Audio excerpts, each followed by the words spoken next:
We've, of course, been following the president's pardon of his son Hunter this morning. And by the way, did you know the power of the pardon is written into the Constitution? It's Article 2, to be exact. A president can essentially eliminate the consequences of federal crimes and basically say the U.S. government forgives you. Pardons can be used as a tool for reconciliation or as a way to bring the nation together. For example, when a president pardoned another president, when Gerald Ford pardoned Nixon after the Watergate scandal, because Ford thought it would help the country move on. Of course, these moves can be considered political and controversial. In 2001, President Bill Clinton's last day in office became known as Pardongate, partly because he pardoned billionaire and international fugitive Mark Rich. Rich owed $49 million in taxes and was charged with more than 50 counts of tax fraud. Side note, his ex-wife just happened to be a major Democratic donor. And as you're seeing with Biden, there's no rules against pardoning someone in your family, someone even closer to you. Clinton pardoned his half-brother, Roger Clinton, who'd been convicted of selling cocaine in the 80s. And before he left office for the first time, Trump pardoned his son-in-law's dad. That's Charles Kushner, who'd been convicted of crimes like tax evasion and witness tampering. So what are the historical implications here? If only we had someone with at least 6 bestsellers on the presidential history. Is it only 6? Boy, is that it? Jeez. We are in luck. Oh.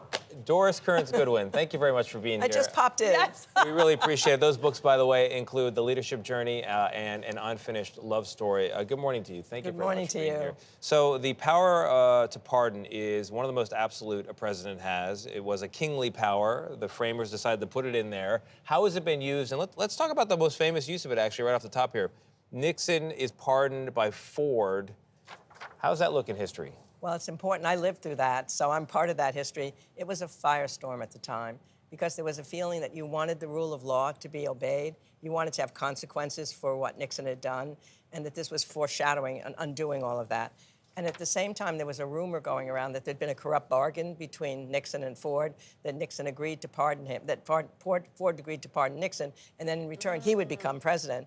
There was never any evidence of that in the future. So Alexander Hamilton, in arguing for the power of the pardon, said that one of the reasons we need to have that power in the president is that it would restore the tranquility of the Commonwealth at times. Isn't that what that would have done? Exactly. Yeah. And that's what history finally began. When the emotions subsided, history understood he had done the right thing. It did restore the tranquility. And the people who were against it at first, like the Watergate prosecutors, Woodward and Bernstein, Senator Kennedy, they were all really upset. After time, they said he did the right thing. It was an act of courage to restore tranquility. And eventually, he gets the Profile and Courage Award that signaled that he was right to do what he did. I'm so glad for him because he was a good man who did not deserve all that scorn at the very beginning. But history rightens things sometimes. And is it right that the power of the pardon used to be used a lot more in the past? I mean, Biden, I think, has issued some of the fewest pardons in history. How does he compare to some of the others? Yeah, I think a lot of them used it, especially in the last days. And we still have time for Biden. Sometimes they tend to do it in those last few days. But I think he's much fewer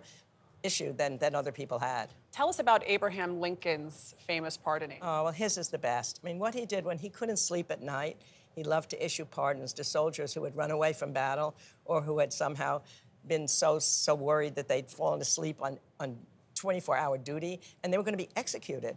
And he realized that if he could pardon them, and they were then required to go back into the army, an entire family and friends would be happy, and the person would be given a second chance. So that's how he got to sleep at night with all the sadness during the day. That's the best use of the pardons. Oh. So let's talk about Joe Biden's pardon of Hunter. You know, I think if there hadn't been so much sanctimony around sort of this was a miscarriage of justice and this was a raw politics at play. If you just said, I'm a dad, I've already lost one son, I'm 80-something years old, I'm not going to lose another to prison time, so I'm doing it. How would it go over if he did that?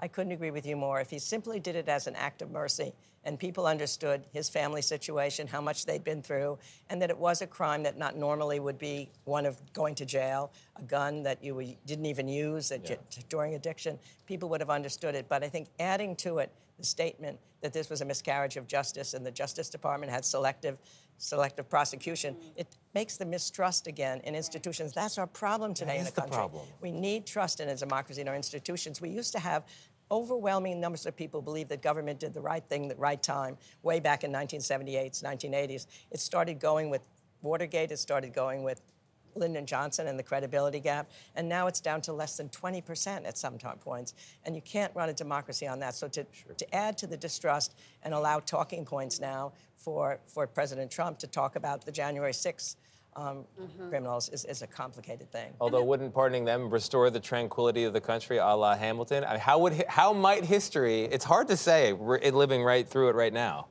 I'll tell you what, to prognosticate about what would happen if he does pardon the January 6th, this is one of the things that Lincoln tells you. Better to remain silent and appear a fool than to speak up and remove all doubt. That's what I feel. I agree. We'll see what happens. I think it's a very complicated issue. It is. Doris Kearns Goodwin, thank you so much.